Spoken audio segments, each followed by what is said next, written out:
Welcome to the Business of Dance podcast, where you'll learn what it takes to create your dream professional dance career.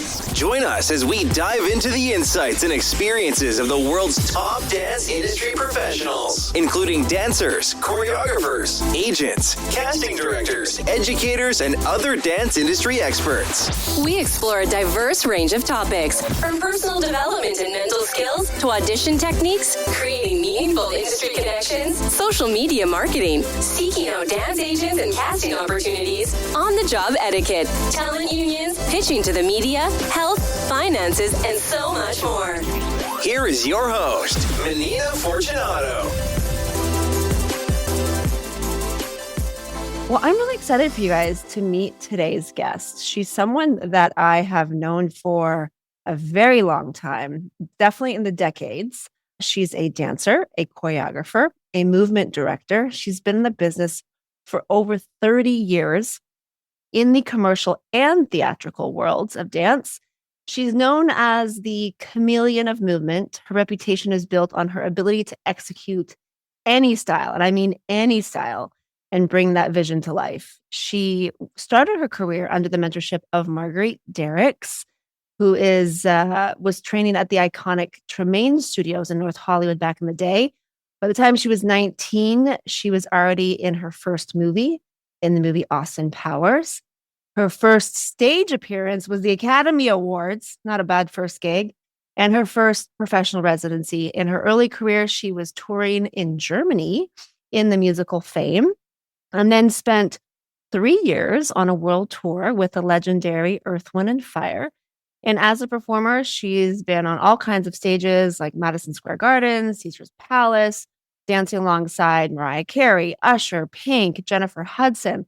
She's done over 20 films, over 40 music videos, over 60 television shows, including the Oscars, the AMAs, the VMAs.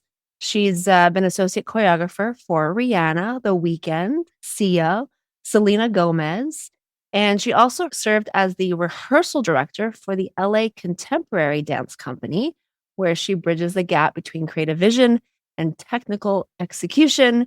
She is also a mom. Without further ado, please welcome Miss Ayesha Orange. Welcome, welcome. Hello, hello. Well, you were the it girl. Like, before I even actually knew you or even danced with you, I just remember like you were the girl with the legs. I just remember the girl with the legs. You always had the most incredible legs and you were very easy to spot. And you always replaced alongside every artist. Like you were always on someone's shoulder or the leading lady of the male artists. And something we have in common, I don't even know if we really talked about, or maybe we have, and it's just been so long. But we have in common that we both toured with Earth, Wind, and Fire, but at different times. Oh, I knew this that of you, but I don't think you knew that of me because I did 2002, 2003 with Liz Ramos. With Liz, right? Yes. Mm-hmm. And I remember hearing your name come up. This is the first time I heard your name was because I was a new kid on the block. I just moved to LA like a year prior. And it was always Ayesha. And then it was Sybil. I kept hearing these names. And then once I realized who you were, I was like, oh yeah, no wonder. Because I think we had the same solo. Fantasy? Yes. And I don't have crazy legs like you do. And I remember they're like legs. And I'm like, what? Did they give you something that could accommodate your body? Yes. Liz and I, we created something completely new. Sweet. So I definitely did not do what you did, but it was still the fantasy solo segment that I did. So I was after you, and you definitely set the tone, let me tell you, because the bar was very high. But let's forget about me. I want to talk about you. The story that I don't know. So take us back. You're a California kid, right? Mm-hmm. You're actually raised in California. When did you actually start dancing? Like even before Marguerite Derricks assisting as a teenager, where did the dance journey begin? Well, I was a cheerleader. Really? Yes, I was. Okay, even before that, in my junior high days, I was in drill team. Really? And we went to different. Actually, no, we just danced like in the play or at a game. You know, we kind of went through like drills. And then in high school, I was a cheerleader. And during cheer is when I saw what the competition world was, right? Okay. And we went around the world, and Texas always beat us. And we were able to go to Japan and see how other people, cheer. And when I was a senior, my friend Sal Vassallo, we went to the same junior high and we went to the same high school. And he was being trained by this trainer called Paula Morgan. And Paula Morgan, when he would come home from Paula Morgan, he would teach me, like, this is a tendu, and when you plie, you can't arch, little things. And then one day he was like, I'm going to take this class at Tremaine for this lady. And then I went, and then she said, are you going to be in my team company? And I said, uh-huh. And then I started training with her. I honestly say it was definitely someone led me into a space that started to pique my interest. And then I wanted more and more and more from. And then I would just hang out. I would hang out with Sal. I would hang out with Marguerite. I didn't have any money. So I would take the bus from San Pedro to North Hollywood and take a class. And then she was like, if you want to earn some money, you can babysit for me. So I would babysit for classes.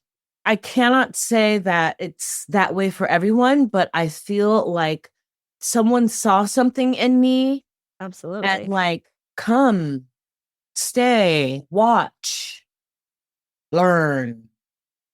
Because Marguerite's a very technical teacher. How did you go from drill team cheer to that like classical training jazz? Like to me, that seems like two different worlds. Great question. I sucked. I was awful for a very long time. And everyone had been taking classes since they were 5. Right. I just showed up, I stayed, and I learned. And thankfully, she was hard on me. And thankfully, she got showgirls. Oh, I remember that movie. Oh, you were under her during that era. And then she left, and then she asked a bunch of friends to come in. That's when Tice Diorio came. That's when a bunch of her friends, because she was in Fame, she would ask her Fame friends to come in, and everyone kind of would give me their advice. Yeah. And while I was taking her class, I was taking Doug Caldwell. Oh, do you remember Doug Caldwell? Oh, yes. I used to have his VHS Tremaine classes and do them in my living room and take his class on Edge. So I would have her and I would have him at night. Wow. And those are 2 tough teachers. Was classical, lyrical. I don't know if that's if that is such a thing, but lyrical was very popular back then. And he was definitely one of the leaders in the lyrical space. The guy, right? And they just beat it into me. And then finally, it's funny because I don't know when, it had to have been around 2 years when all of a sudden it clicked. And I know that a lot of dancers understand that, when you're just really bad and you can't get across the floor, you're like turning, but then everyone is faster and you're falling out of things. And then you're like, oh God, someone's behind me. And then all of a sudden it was like, oh, wow, I'm actually getting around for the 3rd time. When did that happen?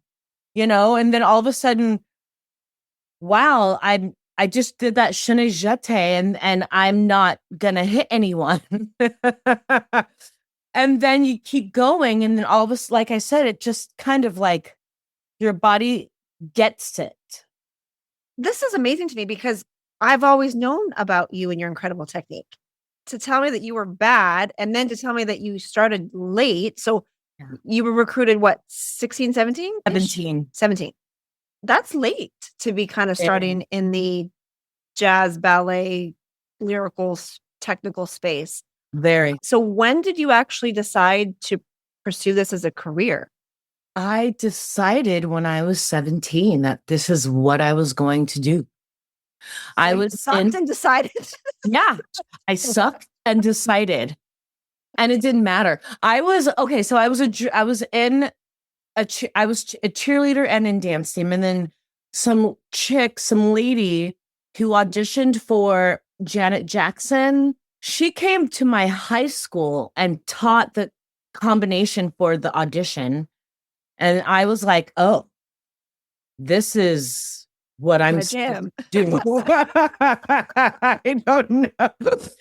And my mother was like, that's not a living. You can't. Why? How do you think you're gonna, because anyone that is not in the dance field, they don't get it. They don't get it. And I had a lot of people who were like, how about nursing? What about computers? And I had to really say no. And I think that is when I solidified it in my mind out of spite that I'm going to do this. Okay. You're one track minded. You're just like, I'm going to do this thing. I don't care what anybody says. Mm-hmm. And you had vision. You had a clear vision of what you wanted. Yeah, sure. Yeah. Yeah. I love that. And I was the worst one in the company. Okay. There was not for long though. Not for long. Because there was one person, Keith. I don't know if you know Keith Young. Yes. Yeah. I'm telling you, she would just bring in people. So he was one of the teachers at the company? That would just come in. Okay. I worked with him on one gig with William Hung. Ooh, what was it? She bangs. It was We Are the Champions music video. Ah. With him and his wife. Came in and was like that one. I think it was because I was the only Black one. Okay. And he was like, let me touch her, and then he made me walk and he taught me how to walk across the stage, like tip. And then, like I said, just different people came in and taught me little things. Well, it sounds like you had really great teachers. Were you doing this whole San Pedro commute thing for years, or did you eventually move out to LA at some point? So when I was 19, it was on my 19th birthday, I did this show called With Passion with Alex Magno. Yes, write that name down, dancers. He also played a role in my career. Keep going. Did he give you that? That fight? Well, I'm Portuguese and he's Brazilian, so we connected on that level. But no, you already had it. He called at a convention. He gave me a scholarship to the Edge. That was kind of the thing that opened the door for me with LA. Was that scholarship at Urban Jam with Alex Magno's class? That one scholarship changed my world. Changed my world too. And during with that show is when I met Kariani Naba. Hello, dancers. Do you guys know that name from Dancing with the Stars? Okay, they know her. This is all the same era, guys. You need to know these people. Kariani Naba, keep going. Kariani Naba. Did she dance with Madonna yet, or is this before? Yeah, she had. She was teaching me. Once again, all of those people who were in that show were teaching me little things. And she was like, you need to be a cat. You need to be a cat. And when you are going to dance with someone, you need to act like they are your prey. Oh. And I was like, what does that mean? Like, I don't know. As a partner, I took it the way I did. After that show, she left to do something in Japan and she needed me to house sit. Okay. So I house sit at her house and in North Hollywood. And that is how I was able to be closer and take classes. So like I said, luck again. I don't know about luck. You just the right place at the right time, and right obviously people. Opportunities presented itself. You seized them. So thanks to Kariani Naba, you had a place to sleep instead of commuting back and forth. Yeah. Wow. For like 6 months. Very cool story. Let's jump forward just a little bit. At what point was like your first big dance gig that really kind of put you on the map of, okay, I can actually make a living doing this thing? What was that pivotal time? Do you remember? Yes. I got Fame the musical. Was that in Germany? England. Yes. Oh, okay. Amazing. I got Fame the musical. I got there, I turned 20, and then I toured Germany for 6 months doing Fame. And when I came home, I was like, Mama, I'm going, I'm leaving. I'm going to be a dancer. So then you moved, like real. And then I moved. I moved with my best friend Shay to an apartment. And then I was auditioning forever, trying to make the rent. Mhm. And then I got Earth, Wind, and Fire. That was your first musical, well, not musical, artist tour. That was my first tour too. So what year did you do it? Oh, shoot. Year before me. I know that much. It had to have been 98. It was Okay. either 96, 90, I'm so sorry, 97, 98. Okay. And who I- was it? 2 girls as well on your tour? 3. Oh, you guys had 3. Okay. Mhm. And do I know who made who the other? Because your name always popped up in Sybil's. That was the 2 names. Oh, it was Ayesha. Oh, yes. She actually Was a with Liz- choreographer. she also came back and did one show with me to replace Liz, which Liz had a conflict for something. Yeah. And she stepped in. Oh, okay. So, And she was the choreographer. okay. I did not know that you guys were the same. No wonder your name kept popping up. Ayesha. Okay. So that was your first tour. And how long were you with them? I think from like 97, 98 till 2001. Oh, so you were there for a minute. Okay. So that was like a steady gig for you. Now, was it ongoing for you or was it kind of stop and go?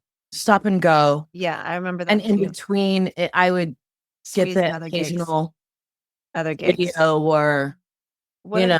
what a great tour though to be a part of. Like Absolutely. that became. I'm sure we had probably similar family members. Yeah. They will always you- be my Were family. were you the baby too of the group or? I was. I was the baby too. I was 21. Right. Right. I was 20. Yep. 21-ish. Yeah. And I don't know about you, but how did you feel as if being the only women amongst so I many felt like it men, was like my big brothers and my uncles. so respectful. Very respectful, took me under my wing, protected me when there was weirdos around. Exactly. They were very nurturing that way. And there was two female backup vocalists as well. So they were kind to me. But yeah, it was predominantly, a male band. So, and then crew, majority male as well, very few female. But no, I was the baby. I was the only Caucasian. I was the only everything, only Canadian, only Caucasian, the youngest one. So I was I'd bushy-tailed. I was just like, hey, I'm here. Uh-huh. But they treated me very, very well. And so This teaches you a lot about what how men should be, how to conduct yourself in situations, because they've been around since forever. They're legends. Kids. Right. Do you guys even know who Earth, Wind, and Fire is? I'm just curious. No. Oh, You do? Okay. Well, you guys all know the song September. That seems to be the song that all the kids know. It was in the movie Trolls, I think. And it's been in several movies. That song keeps getting reused so many darn times. But yeah, no, they've been, I'm sure you had tons of celebrities that came to shows. We had Lenny Kravitz came backstage one show. Chris Tucker came. I think Michael Jackson's dad, I forget his name. Joe came. Tina Marie came. She's passed.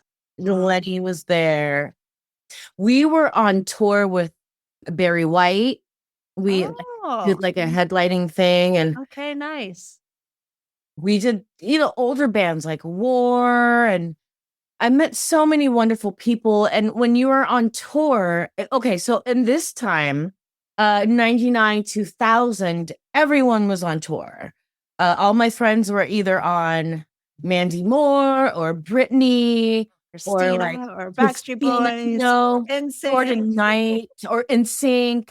Exactly. So it was like a thing, like not necessarily a thing to do, but people were touring. Yeah, there was a lot of dance jobs in those days for dancers. It was the pop era. The pop era was really big on hiring dancers. that was a really great time to be a dancer for sure. And I would see dancers on Cher. Yes, we would be on paths with Cher tour dancers. We went to their show and they went to our show. I don't remember what city we were in, and then we just saw each other's shows on our off nights, and that's what we do. We would go to each other's show because we all took class together. I took classes with Tavares and RJ and Nick and Brian Friedman and Lisa Eaton and Scott Hislop, and we all were working and trying to make it. Yeah. So when we would see each other, we would hang out, you know? Yeah. I mean, now they're names and like choreographers and amazing whoever they are. But yeah. I love that. Now, fast forward a bit. You've done a ton of things, and I didn't even get a chance to name all your credits. You worked with a ton of artists. I remember, I don't know what show it was. You did something with Neo, and I remember it was an award show, maybe. And I just remember legs. I just remember legs. Those legs.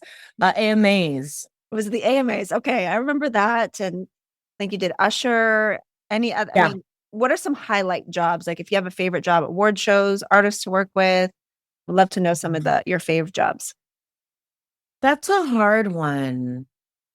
I feel like my favorite jobs, although there may be, I wish I can say that they are with artists, but my favorite jobs were more with the choreographers. Okay, so who do you want to give a shout out to? Hinton Battle. My favorite experience was with Hinton Battle on a movie. The way that he worked, because he didn't move, he didn't show you the choreography. He spoke it, and then you would do it. Like, he's like, glissade, Shanae, forte into a, and then you would do it. What does that mean? But you I don't know your ballet terminology. That's right. But then you kind of interpret it and do it, and then he works with you. And it was the best work. I ended up doing that movie with so many other dancers, Bolden, for a very long time. And therefore I was able to, I think it was because it was the development process. Instead of going on a job, the choreographer knows what they want. You learn it. They put you in the formation, 6, 7, 8, you do it, film it, get a fitting, and then the job's done.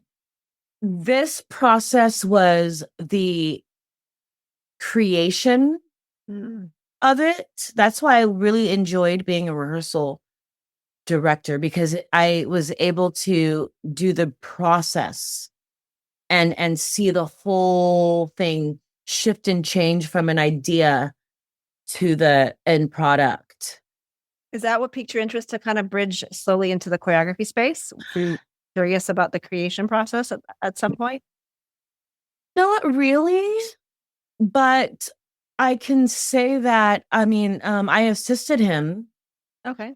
It did open up a lot of his mind, that is the quintessential reason why I like doing associate choreography, because I'm able to peek into the choreographer's mind and help them bring out what is in there. And because it's a little hard for a choreographer sometimes to interpret. And sometimes a choreographer gets stuck. And sometimes a choreographer is like getting off key or, off in the world. But yeah, anywho, I'm going on a tangent. No, I really, really enjoyed the process of it and the dancers that were there. I don't know, Dominique Kelly was there. Yes. Edgar Godneau. Yeah. I did a job with both of them. In Abu Dhabi with both of them.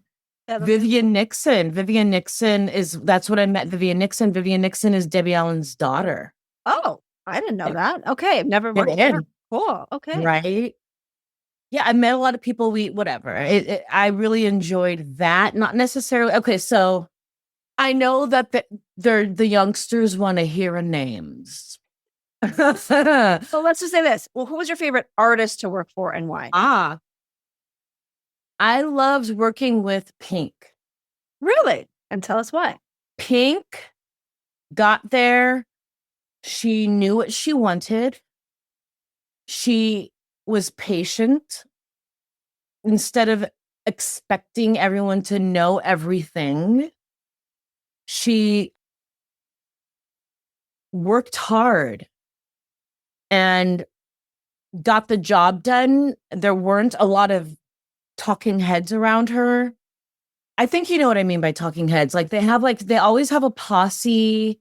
Like you mean executives from the record labels? Executives, an assistant, a manager, she didn't have a big entourage, you mean? She didn't have a big entourage in rehearsal. Okay, so it was just her then. It was just her and maybe 3 other people. They can't go without. Okay. People. Maybe a personal assistant.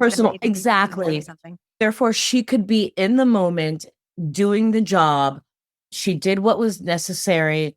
And that was it. I really enjoyed that. I worked with an artist where the choreographer had to choreograph all of the women around him, and the women were choreographed to guide him. It was for some award show. I don't remember. And the women had to choreographically guide him to place, because he did not want to rehearse. He did not want to do anything that was uncomfortable, whatever that is. And he didn't get there until blocking the day before. So he was just like lost, but not lost, because the choreographed the women guiding him in. And then now so you guys were directing him on stage. You're coming over here. Yep. Over here. Yep. Exactly. It's smart because she knew he was smart. Yes. But to me, it felt like he didn't care. Right. But Pink cared. She cared. Yeah. I've heard a lot of that about her, that she's very multidimensional too. Like she's now doing aerial work and dancing and singing and all. Singing upside down. Yeah, she's in the game. She's willing to try things and explore. Yeah. Which is nice. Not all artists are like that. Some of them are like, I don't dance. Right. Or let me just sing. Don't touch me. Yeah, no, totally. Now, let's talk about the current years of, I feel like you've kind of transitioned into more of the choreography space. Is that right? Are you still dancing? Are you mostly in the choreography space now? I do more associate choreo. Okay. I will dance here and there when a friend asks me. Of course. Why not? A direct booking? You'll take a direct book. Yeah, I'll take a direct book. I'm almost 50, like I'm not kicking these. Wow. You still look young though. I'm not kicking these legs. I mean, I'm still, I will always have. Actually, does the leg. Not stretch. Let me just extend that latte. But I'm not doing as much as I used to, and I don't want Fair enough. Fair enough. You've had your time. You had your time. You're a mom now, and like you have nothing to prove. You've done every job I think on earth that is possible at this point. There are 2 jobs I haven't done. I haven't done a Super Bowl, and I haven't been a Rockette. Okay. Was that on the dream bucket list? That was on the bucket list. So I'm going to have to let it go. Or maybe not. Maybe not. I'm never going to be Rockette, but whatever. Let's talk to these mentees. I'm sure they have questions. Let me start with Julissa. Hi, my name is Julissa. I'm 14 years old. I'm from Orlando, Florida, and I love Pink. So I wanted to ask you, what was it like working with her, and how was that experience for you? It was really, really great. Like I said, I really enjoyed her professionalism and her willingness to do anything and her patience, because I feel that sometimes an artist will walk in and think everything's going to be done and everyone needs to be perfect and show ready. But she was patient. If you made a mistake, you're human. If, she didn't hold anything against anyone, not like I made a mistake, but she would be really accommodating to the process of making things perfect. She was a nice lady. They're not always nice. Not everyone is. So you're right about that. Right. Next up, we have Zoe. My name is Zoe. I'm 6 years old, and I'm from Prince Edward Island in Canada. And my question is, how did you build your confidence in yourself as a dancer and performer since you started at such a young age? Confidence. Ooh, that is such a great question, because I kind of feel as if my confidence, unfortunately, didn't come until maybe my 30s. Really? Definitely. I think that I was insecure because I started so late, and I felt that everyone was ahead of me. I felt that everyone had more of an advantage. So I never saw myself as good enough. Wow. I should say enough, because I was hungry for the gig. I wanted to be like my friends who were touring with Janet, and I don't know, or Brittany, whatever. I didn't think that I was there. But when I got a show and they made me the lead, and there was this girl, and this girl was I'm making the face. And the girl was my understudy, Zoe. And she came into rehearsal and was like, come on, lead. Come on, lead. You got it, lead. You're the lead, aren't you? Oh. And my heart's palpitating. I'm not feeling good enough. I'm feeling like I'm gonna fail. But I showed up to work and I did my thing. And then I noticed that I'm doing it. I'm actually holding the stage by myself. I didn't do the competition world solo thing. I didn't know what that felt like. So when I was on stage by myself, holding it, and I'm seeing that people are applauding me. And then I hurt my knee and my understudy came on and she wasn't that great. So I was like, what if I am enough? And what if I am supposed to be the lead of this show? And what if I am the lead of this show because I'm good? Yeah. So that's when I started to really embody being capable of holding a space without needing another. And that elevated my career even more. It's amazing that you went through your whole 20s not feeling good enough when all I saw was extraordinary. Like I didn't see the awkward 17-year-old, but the first time I ever laid eyes on you, I was like, oh, that girl can dance. It's all mental. It is a mental, you clearly had mental blocks. Absolutely. And well, I was perceived a certain way. Even if you're perceived a certain way, doesn't mean that that's how you feel. No, 100%. How you feel and how people see you are two different things. Yep. And a lot of it is it's mindset. And this is, we never had these conversations when we were younger, talking about mental skills and mindset. Like that's something we talk about with this group. We have a mental skills educator. We do talk about mindset because it is so powerful and it can make or break you, quite frankly. Yep. And it sounds like for you, it kind of wore you out for years until you finally clicked it in your 30s, that you finally realized that actually I am good. Yeah, there's a reason why every artist is booking you as a lead girl. There's a reason why you're the soloist. There's a reason why you are the lead. There's a reason why you are the girl that always gets booked, like because you were good and more than good enough. That came later. That came after I did that show. So I was in the 30s when it really clicked. Mm-hmm. Interesting. Yeah. I never perceived that of you at all, ever. Now we know. Fake it till you make it. Well, but you faked it very well, let me tell you. All right. Thank you so much, Zoe. Thank for your you. question. Great question, Zoe. We have Miss Olivia. Introduce yourself. What is your question? Hi, Olivia. I'm 17 years old and I'm from Ohio. My question is, what's a performance that you did that you'll never forget and why? A performance that I did that I will never forget. What's the first thing that just came to your mind right now? I have 3. Name all 3. Okay. Number 1, Bolden. That was the one with Hinton Battle. And it was a ballet. And I never thought that I was good at ballet since I started so late. I was never as technical as others. I know how to fake it. I turn in. I don't plie enough. But it made me feel like, wait a minute, I am actually technical and I'm feeling ballet instead of trudging through it. You know what I mean? When you're doing ballet, I don't know about, maybe you guys love ballet, but it always felt really hard.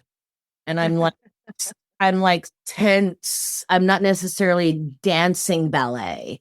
I'm doing ballet. And that was the first time I danced it. Another one that comes to mind is for Katy Perry. She sang, I think it was another AMA. I don't remember. I'm sorry to be so vague, but I've done so many award shows. You've just done so many things. I have. I don't remember. Good problem, guys. She's booked so many jobs and it's just all a blur. I don't remember. Yeah, it really is. I don't remember which one, but for Katy Perry, it was a song called Unconditional. And I got this head to floor custom made kimono. And I was doing these movements that were unfamiliar to my body. So I had to really go home and do homework. And when it was time to do it, we're behind a Soji screen and you see the audience and it's showtime, you know? So like, I remember actually feeling the music and the moment and doing these movements that I had practiced, and she was live. And Katy Perry, I don't know if people know, but she has a really, I'm sure you know, I didn't know. She has a really strong voice. It's really beautiful. It was a live band. And I remember her hitting this note that she hadn't practiced during the run through. And like my heart opened because I was in the moment. And it was just one of those performances where I had to take it down because the movements were precise and small, but you want to go bigger. And because you're so excited, but you have to kind of like bring it back in. And I don't know, I just remember needing to bring it in order to do the movement and execute what was given.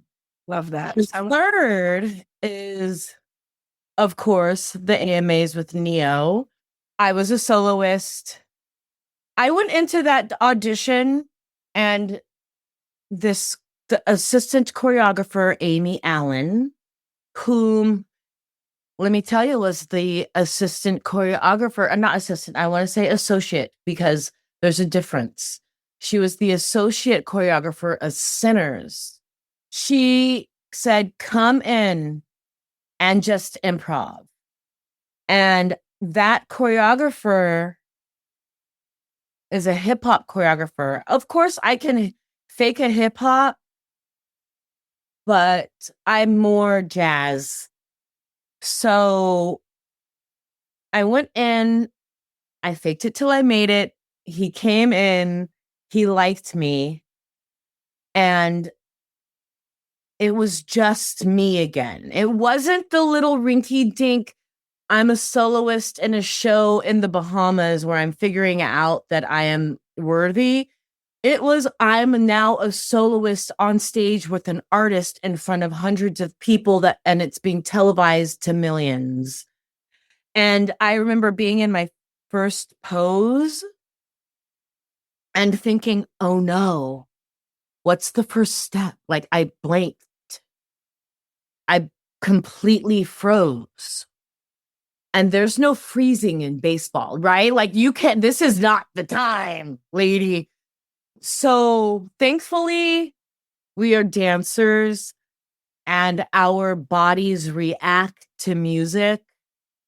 And when the music came on, my body just went into, you know what I mean, right? I think you know what I mean. All of you, right? I'd love to see it. Your body just goes into the mode, whether you are present or not. It goes into what needs to happen, what needs to be done. You black out, you do the thing, and then I did it. And thankfully, it turned out great. You killed it. You killed it. I still remember just being like blown away. I was like, yes, Ayesha. Like, you talk about that whole cat thing that you were talking, that analogy. You were pouncing on him like you were the cat. It stuck with me. It stuck with me forever. Carrie Ann. Like, hear me roar. Like, hear me meow. Like, you were just like commanding. I mean, and he's a big artist with a strong presence, and you delivered. So yeah. Can I tell you a story, a random story? Because all of these artists, they have these dancers that come and go. They come and go. They go on tour. They do the thing and they leave. I want to say that was the AMAs were in 2008. And maybe 10 years later, I'm an associate doing a job. And he's doing a gig with, it's like World Court. I don't know what it is, a television thing with Jennifer Lopez. And I don't remember what he was on. World of Dance. World of Dance. Yes, that's it. Yeah. And I see him backstage. And I'm like, I'm going to go up to Nia. And I was like, hey. You remember me? You remember me? And you know what he said? Of course I do. You have those legs. The legs. Who knew? You gotta see who did their homework on Ayesha, who actually watched some of her videos. Because I shared your demo reel, your dancing and your choreography reel. I'm telling you, her legs were famous. They were famous in every award show, every music video. His legs. Those legs. I was blessed. You were blessed with some legs. I never had those legs, so I was jealous. I was like, oh, I always wish I could have legs like that. I feel that the people with legs can't turn, and the people who can turn don't have legs. It's interesting. I could turn and jump, but I didn't have the legs. Exactly. That's what I'm trying to say. Yeah, they could turn and jump because they're tighter. Right. Yeah. But if you're leggy and loosey-goosey, it's hard to keep it together and they can't turn. Yeah. So I can give you 3, maybe 4. But and I'm always get your legs off the ground. You had a lot of legs to get up the ground. It takes a second. I have to go before you. That's a trick for those kids with legs. You have to go a minuscule before the music. You have to kind of rush it and you have to come down a little bit faster because it takes a long time for those hamstrings to recover. Just saying. Thank you so much, Olivia, for your question. Great question. Next up, we have Brooklyn. Hi, my name is Brooklyn Bell Reese. I'm 15 and I'm from Statesboro, Georgia. So my question is, how do you keep the drive to pursue dance and not do nursing or something like people were telling you? Ooh, great question. I have to say that I feel that I surrounded myself around those who were just as hungry as I was. I surrounded myself around people who wanted to do things in this industry. For example, Brian Friedman, Nick and RJ, Ryan Heffington, all of these people. I don't know do you know Ryan Heffington? Yeah. Ryan Huffington is the choreographer of Chandelier. I did Euphoria with him. Right. Sia, Florence and the Machine. I surrounded myself around people who are doing the same thing and wanted the same things and were just as excited to do these things as I was. I think that was really essential to my wanting more, because when you surround yourself around the people who are of like-minded, you feed off of each other. And then one of your friends will be like, I'm doing a show in Carnival. Do you want to be in it? And then there's a friend that's like, I got a go-go gig at a club and I'm going to put a piece together. Do you want to do it? And then you just kind of do things with each other that are free, that are underground, that are, for their real. And then you just keep going. You just keep going. Yeah, I think when you surround yourself with people that are doing the thing too, then you feel like it's normal. Like it becomes your normal. Mm-hmm. When you're the only one in your sphere, in your circle of influence that is doing it, then it feels like you're the black sheep. You're swimming against the current. Nobody understands you. You feel, this inner battle that you're constantly dealing with. But when you immerse yourself, even just our little community here, everybody here aspires to dance professionally. So they're not crazy around here. But if they went to career day at school and everybody's saying, I want to be a doctor, I want to be a lawyer, I want to be a nurse. And then you raise your hand, I want to be a dancer. Everybody looks at you like, huh? Yep. That's a career. So I think the key is really just surrounding yourself with like-minded people that have similar passions, similar goals. And eventually you start to hire your friends and hire each other. That's exactly right. That's kind of how it happens. Because I'll have to give a shout out to Liz Ramos. She was the one that was, even though they picked, I could tell she had some kind of influence on, because I was replacing another dancer that they let go prior. Having that person that I knew at the other side of the table definitely helped in a situation. Because when I showed up to that audition, there was like hundreds of beautiful girls. They're looking for one girl. I was like, yeah, that's not going to happen. It's a fun free class. Mm-hmm. And then you get down to the final cut and there's 3 of you left and you went, oh, maybe I actually have a shot. Maybe I'm worthy. Uh-huh.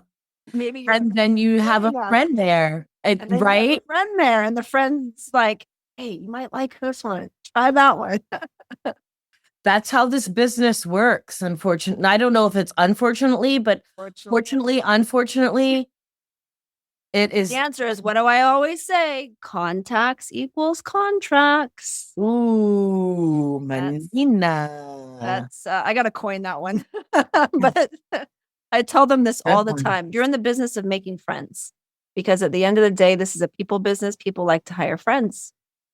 And there may be somebody next to you that can dance circles around you, but if they know that they can trust you, you can deliver, you're professional, you're kind, you're good to work with, they'd rather hire you than the person next to you, because they're a gamble. You never know what you're going to get. But if they know that they can trust you and you're reliable, they'll take it. They'll do you over the person that's next to you that actually might be the better dancer. That's exactly right. That is exactly right. Surround yourself by like-minded people, and you're already doing it right now. You make friends. This room, one of you is going to be the next agent. One of you is going to be the next choreographer, the next casting director, the next producer. These friendships right now, that will lead to future careers. One day you'll look back and go, remember where we were in the business of dance? Just dreaming of this thing, and now you'll be working. So let me tell you something. My friend, Kristen Campbell-Taylor, was a dancer with me in the teen company when I was 19. And then later on, she became my agent. And then she sent me out on everything and put in a good word for me. And then I started booking a lot. You never know. You're absolutely right, Manina. Yeah. Those young friendships could lead to great business relationships. Agreed. Right. Next up, we've got Piper. Hi, my name is Piper Eastwood. I'm 10 years old and I live in Fairfax, Virginia. My question for you is, What is one thing you would have done differently as a young dancer? Ooh. I would have taught more. I didn't teach as much as I think that I should have.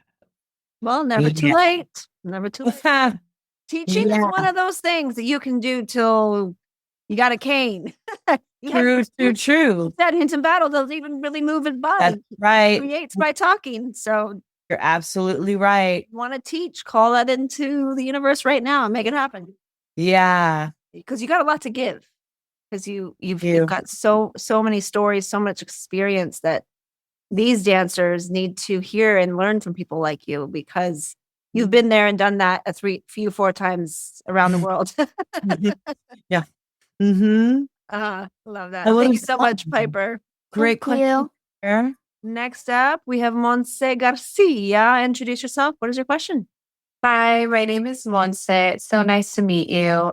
I want to hear what it was like working in Euphoria, because the Euphoria dance was such a moment that really kind of turned my career and like wanting to pursue dance even more.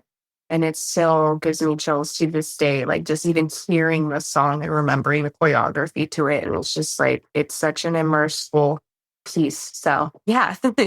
One. I've done two. Your favorite one, maybe one that was more impactful. No. Which one are you thinking of? I'll do that one. I like them both equally. Okay. For different reasons. Yeah. I did. Okay. So I didn't work on the boys number. I worked on the cheer number and the one from the first season with all of the people in the band. Mm-hmm. With the church, they were all in burgundy church outfits. Is that the one that you're speaking of? Yes. Yes. Yeah. Can I say that I personally do not believe that it was filmed in a way that was complementary to all of the elements that were happening? Because Ryan Heffington is really specific, and every single thing that he would do probably couldn't be captured. I assisted with this other assistant, Dina Thompson. Do you know Dina Thompson? Look Dina Thompson up. Please, everyone, write that name down. Dina Thompson. And it was amazing. I was able to hire a lot of ethnicities. And sometimes in a job, they want one of these, and one of these. Mm-hmm. And on this one, it was primarily African American. Mm-hmm. And I loved that because not a lot of African American there. It was at least how many years ago? Like 5? Even 5 years ago, there weren't a lot of things for just African American dancers, especially for television, unless it was, I don't know, a thing. And that's one part of it that I loved. Another part that I really, really loved was that it was on a studio lot, 5:00 in the morning. Maybe the shoot was it was a night shoot. All of these amazingly professional dancers, a band. I mean, come on. It was 100 dancers, 75-piece band, actor coming in, overhead shot, what's it called? Steady cam, a jib. It was like the works when it comes to movie making, even though it was only for a television show. Mm-hmm. And I think that's the part that I really loved, because it was not just, on a set in a studio in the bedroom with one person, 2 cameras in there, you do the thing. No, it was a huge production. And who doesn't love that? And you feel when you are dancing with 100 dancers and it's like, and scene, action, the synchronicity, the serendipity of everyone in the moment giving all of themselves in that performance. 100 people, think about it, and everyone's feeding off of each other. You feel it. 100%, right? Green. which is why I was like, I want to hear all about it. Well, I think that's what you were seeing. Yeah, they were tired. It's 5 a.m. Action, Yeah. and you give your all, and everyone's giving their all, and everyone is supporting each other because everyone knows, like, we need to make this beautiful. And I think that's, like I said, what you saw is everyone's just energy. Does that answer your question? Yeah, it does beautifully. So thank you. Thank you so much, Monse. Thank you. Ava, introduce yourself and what's your question? Hi, Ava. Well, I'm Ava. I'm 16 and I'm from Dallas. And we kind of already touched on this question, but I have a little bit more of a specific question. Obviously you said you struggled with your confidence a little bit, but was there any hesitation and second guessing that like dance should 100% be your career? Were you ever at a slow point in your career and you're like, maybe this isn't for me, especially since you started so late? That slow part of my career is consistent. It like, you will be working. You'll get the video, you get the television show, etc. And then all of a sudden there's nothing. And then there's a lull. And a week goes by, a month goes by, 2 months go by, and you are questioning, who am I? What am I doing? And why am I doing this? But then you just keep going. And then you audition again. And then you get another gig. And then you do the gig, and then the gig ends. And then all of a sudden it's like, oh no, that's just part of this business. That's just part of what this is. There's a high point, and then it peaks, and then it goes back down. And you find yourself rolling with the punches and figuring out what to do on those lulls when there's nothing. And when there is nothing, I'm questioning my life. Honestly, I'm questioning my life. And then I go out, I take a walk, I hang out with friends. And then my friends are like, let's go to so-and-so's class. And then you go to so-and-so's class. And then it reminds you how much you love it. And then you keep going. So the confidence never necessarily goes away once it's there. It's more about, I'd like to say that as I grew older, it was more about where I fit now.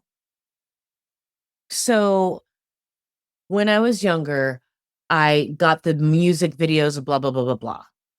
And then I went into solo, blah, blah, blah, blah, blah. And then I went into being in the core. I was a showgirl for a very long time with Bette Midler in Vegas. And then you find your way there and you fit in.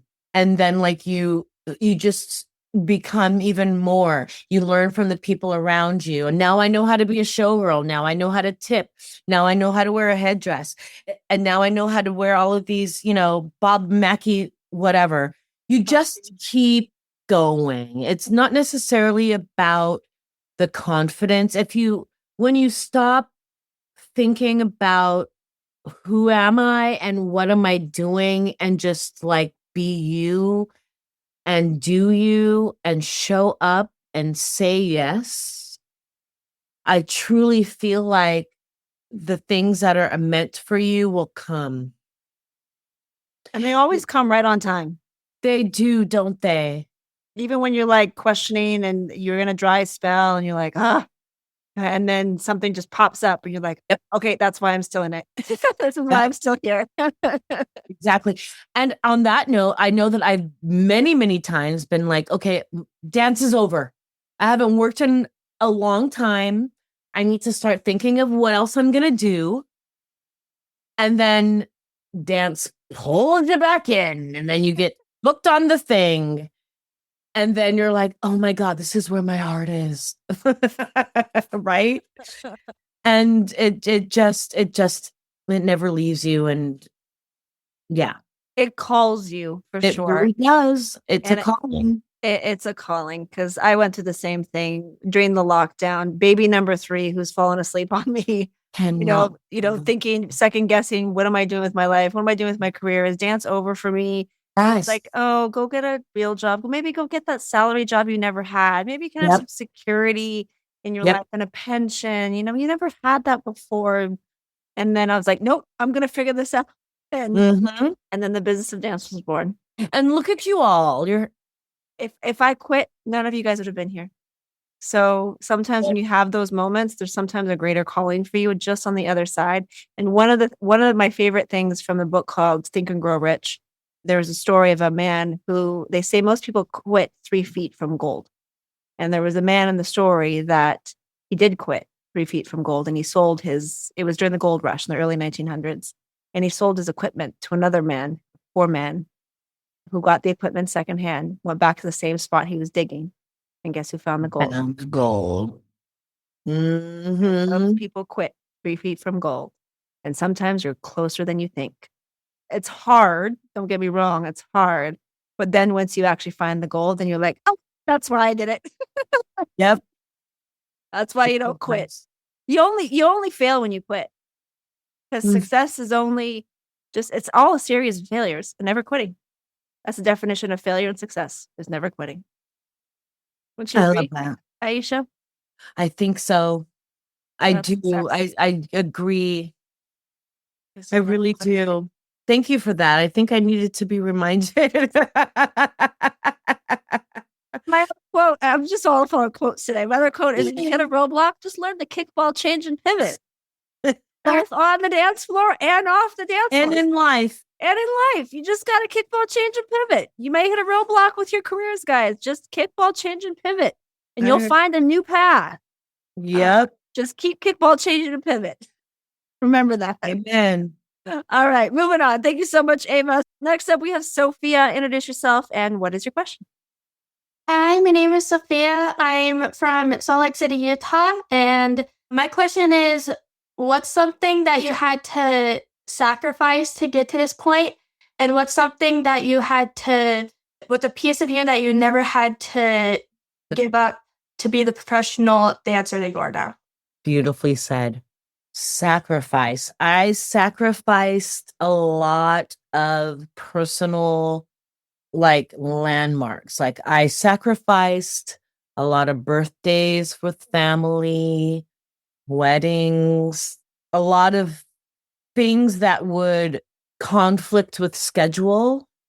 And in the normal world, they plan things. And in this world, you could be leaving tomorrow to do the thing. Yep. Right. So I've had to sacrifice a lot of familial things, christenings. I've missed weddings. I've missed reunions, things that were on the personal side of life. And then one thing that I kept for myself, after a while, I stopped. I remember I did the AMAs with Neo. And at that time, I was a showgirl with Bette Midler and my friend Lisa Eaton, whom you should all know. Yes. Lisa's another diva. I still associate, I still assist her. She was getting married and there was a show for Neo.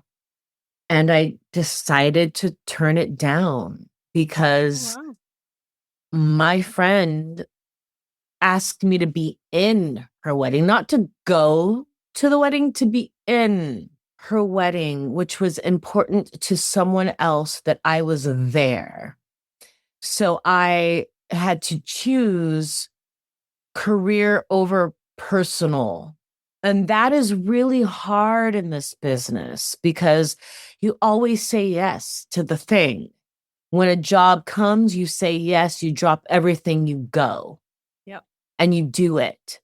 But to say no means that they're going to ask someone else. And then that person's going to say yes and yes and yes and yes. But in that moment, I just felt that my personal life was more important at that time than my career. And from then on, I was able to say no to some things. Thankfully, I had an agent that would say, yeah, you said no last time. This time you're going. That was after I had my child. The saying no came later.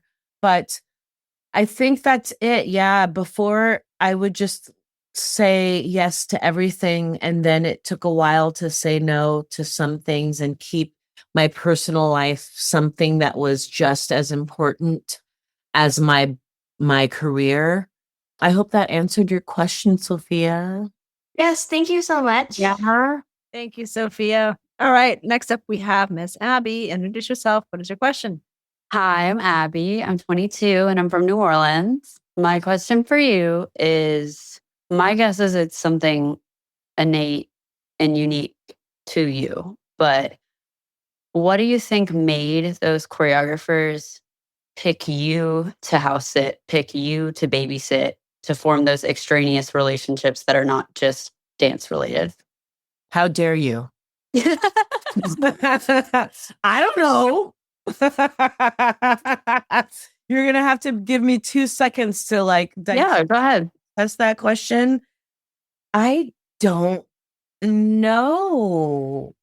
It has to be trust. No one would let you in their house taking care of their most precious things or pets or children unless they didn't trust you. I think it was also eagerness and intuition, because I was super quiet. My first initial reaction to things is to be a little shy. So I'm not necessarily like a boisterous, outspoken, look at me type of person. Yeah. Yet I feel that I was very observant and I wanted to soak everything in. And I think that energy is picked up upon. Totally. When you're not trying. So one thing Marguerite would say to me was, if you're trying too hard to get my attention, I'm not going to give you my attention. Totally. Because it's energetic, right? So my eagerness just to be in the room and happy to be in the room, I feel was felt. Yeah. And sometimes I was in the room and they didn't know I was there.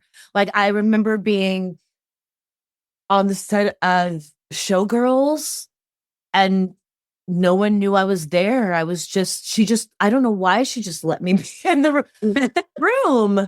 And I think that she saw something in me. Of course she saw something in me. I still call Marguerite to this day for advice, and she still shows up as well as Carrie Ann. They still show up as my mentors. And I think that is because of my willingness to be a student and learn, even going towards my 50s.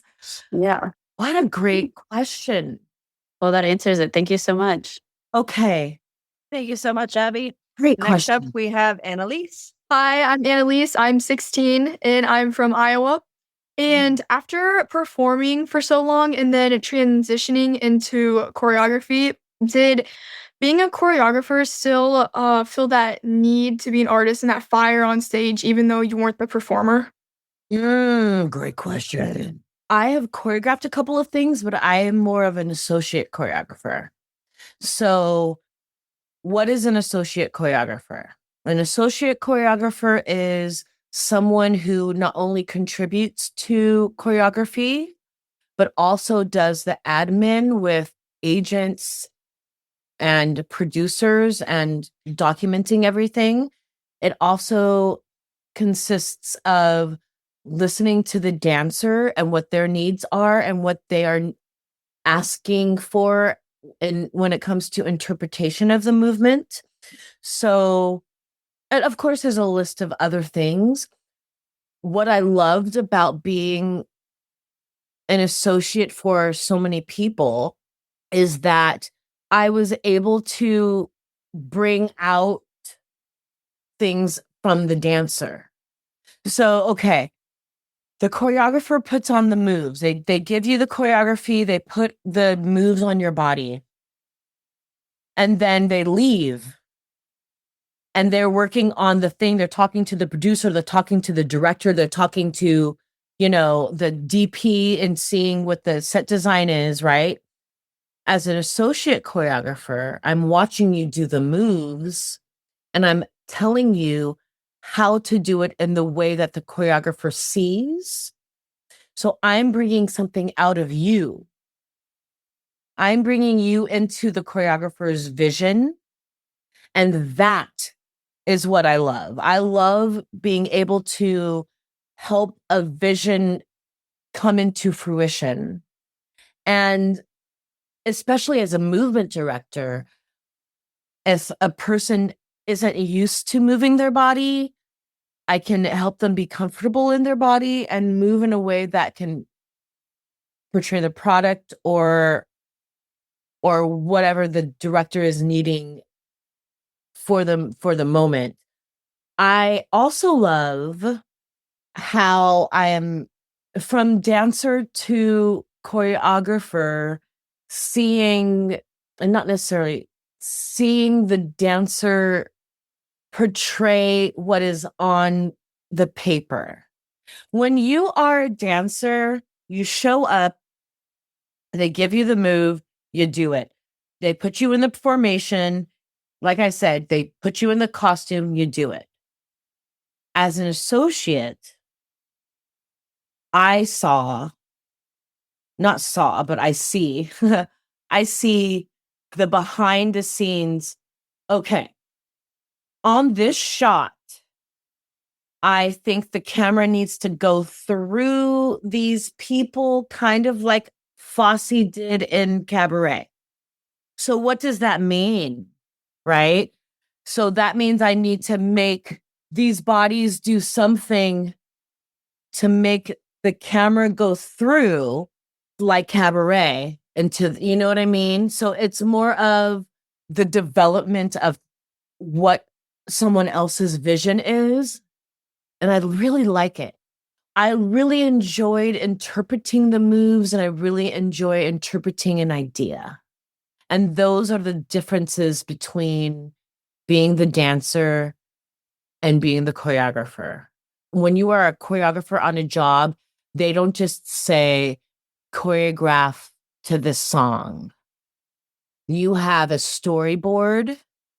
You have a costume department that's like, I want this to be 1950s mod or 1980s punk. And then you have this storyboard of like pictures of people like this. Right? And then, okay, go choreograph. What does that mean? What are you going to do?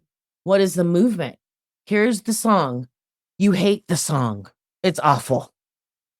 So what do?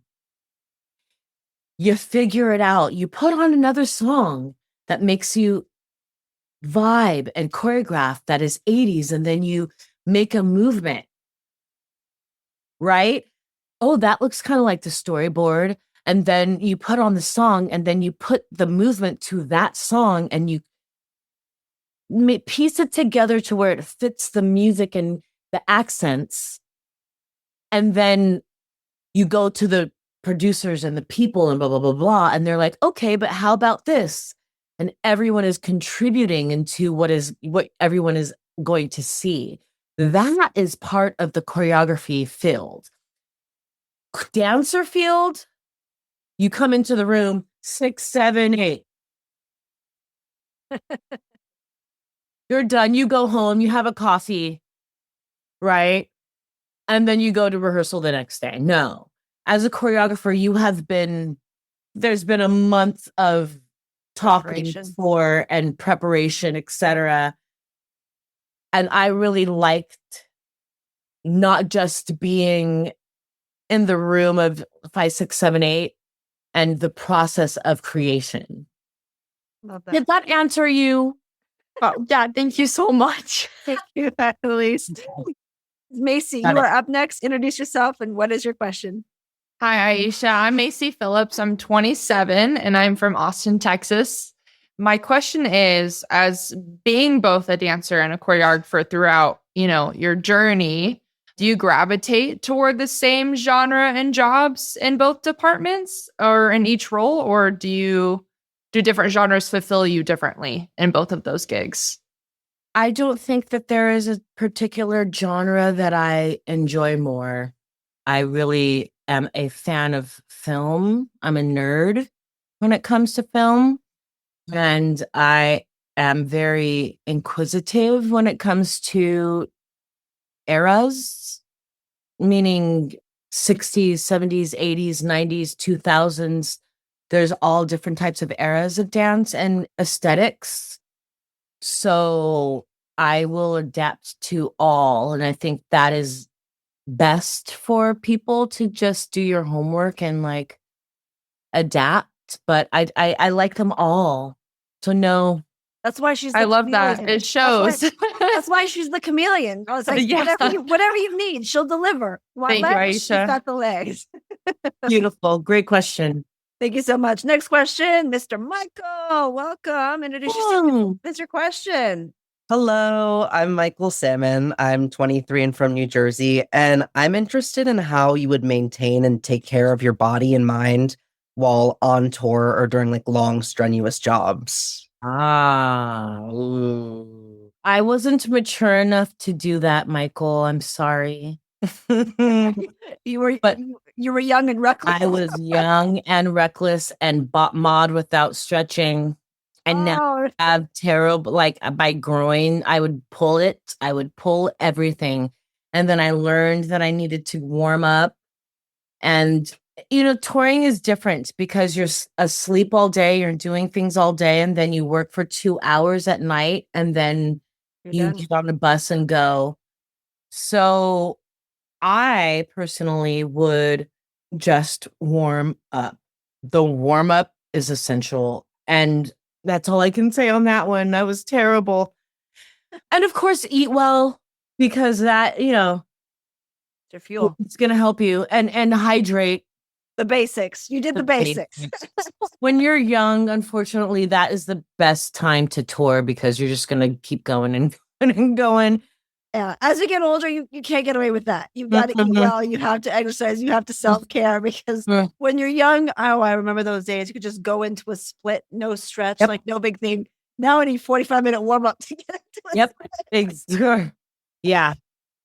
So I would warm up now so you have it in your habit. Get in the habit, regardless. Even if you think you can just roll into the split, still warm up. Agreed. All right. Thank you so much, Mike. Got it. Thank you so much. We have Victoria. Introduce yourself. What is your question? My name is Victoria. I'm 9 years old. I live in Massachusetts. And my question is, what would you give to advice to your younger self? To my younger self, advice? Oh, God, don't take what other people say too personally, because it's not about me. It's about what they think of me. Yeah, I think that's it. I hope that makes sense.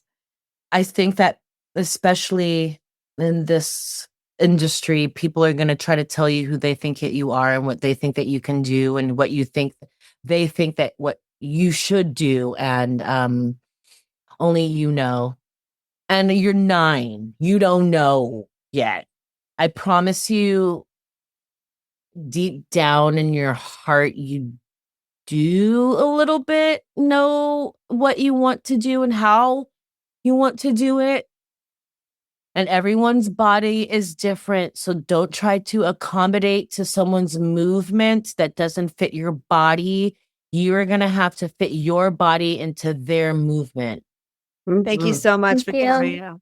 And great question, Victoria. Final question from our mentees. Gabrielle, introduce yourself and what is your question? Hi, my name is Gabrielle Harris. I'm 13 and I'm from Fort Myers, Florida. And my question is, what's the most helpful thing you did when you first started to help you work with amazing artists? Helpful thing. I can't say that there's a specific thing. I just did the thing, if that makes sense. Like, I just did it. I just did it. I just showed up and did it, girl. Just do the thing. And whether you are awful or not, just do it. I don't know if it helped. Obviously it helped me. Like I'm here. I think showing up is half the battle. I think that's what I'm saying. I just showed up and said, showed up to class. You showed up to auditions. You just showed up to rehearsal. You just kept showing up. I showed up for my friends. Yeah. I showed up for myself when I was discouraged and didn't do what I thought I could in that class and left crying because I felt like I sucked. And then I went back to class the next day. I think that's it. That's what helped. Tenacity. Yes, you do have to have that in this business. Thank you so much, Gabrielle. Great question. Now, before we go, I wanted to ask you one final question. What does the business of dance mean to you? When you think about that, you know that we all need talent. That's a given. You need training. That's a given. But what other things, other skills, other tools do you feel like are essential on the business side in order to create a career? Oh, hey, what is essential on the business side in this career? Other than tenacity? Oh, that's a good question. I think that relationships is essential. Although I started working, what I noticed is when people started to work, they stopped taking class. And because they were touring, they were doing the thing and, they were kikiing with friends. But I still took class. I continued. I believe Tony Basil is in her 70s and she still takes class. Yeah, I've seen her take class with the kids. Like, she could be their grandmother and she's still in there. She's popping and locking. Yep. Continue to take other people's classes and see what's out there. I think that is good for the business to see what is happening around you and to try to preserve yourself in a way where you're not putting yourself in a situation that will make you, I should say, you're not choosing to do things that are against your intuition. Because I feel that all of this is there's no rules, there's no boundaries. There's just like you're in this business and you have to navigate it by yourself. And people are telling you what to do and how to be and how to show up. The best thing that I had was my intuition of who and where to be, because there's a lot of scary people out there that want to take advantage of you, women and men. And I've been in a lot of circumstances that could have been dangerous, but my intuition saved me. Well, on behalf of the business of dance, we want to thank you for your time, your stories, your wisdom, your knowledge. Dancers, show her how we do it. Let's give our virtual hearts. Hold on, it's coming. Where's my virtual heart? There it is. Yay! It was so great to talk to you, Ayesha, and hear stories I didn't even know about you. That's what I love about these interviews, is I get to bring in my favorite people that I've known for years and hear stories I never even knew. So thank you so much again, Ayesha. So great to reconnect with you. Thank you for having me, Menina. I'm so grateful to be here. Well, it's been great to reconnect with you guys. Dancers, if you don't know who Ayesha is, you need to watch. I sent your old dance reel and your associate choreographer reel as well for them to look at. So if you haven't seen it, go check it out. She's not Insta famous and posts all her stuff and does TikTok dances or anything like that. But when I tell you, this woman knows people and she's done a few things time and time again. She's an OG in this business. So I'm so glad that these kids got an opportunity to connect with you and meet with you. And if you ever need dancers to collab, I'm sure you've got some canvases right here that would love to work with you and be a canvas for you. And be a chameleon for you as you have been for others. So Love that. bye, everyone. Bye. Thank you. Thank you. Bye. And that concludes another episode of the Business of Dance podcast. We hope you found today's conversation insightful and gained valuable knowledge. Be sure to join us next time for more inspiring interviews with top professionals in the dance industry. If you enjoyed today's episode, please subscribe to The Business of Dance on your favorite platform and take a moment to leave a review. Your feedback is greatly appreciated. This podcast is brought to you by the Business of Dance online mentorship program to help aspiring professional dancers create their dream dance careers. Thank you for listening. Until next time.